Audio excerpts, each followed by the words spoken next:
নমস্কার কবি ভবানী প্রসাদ মজুমদারের হরিনামের পরিণাম। আমার পাখি আজব পাখি, করবে হরিনাম। দেখে যান গো বাবু মশাই, 100 টাকা দাম। এই ছেলেরা চুপ করে থাক, করিস নে শোরগোল।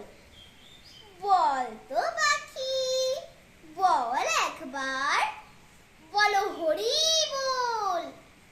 সত্যি পাখি বল হরি বল, বলেই দিল জোরে। বংশী বাবু 100 টাকায় নিলেন খাঁচা ধরে। বাড়ি ফিরে সবাইকে জড়ো করলেন হেঁকে। জনা 50 লোকের মাঝে বললেন জোরে হেঁকে, এই যে পাখি দেখছো সবাই, মথুরাইয়ের ধাম। এই পাখিটাই দেখবে কেমন করবে হরিনাম। এই ছেলেরা চুপ করে থাক, করিস নে শোরগোল। বল তো পাখি, বল একবার, বলো হরি বল। পাখি কিছুই বলে না তো, চুপটি করেই থাকে।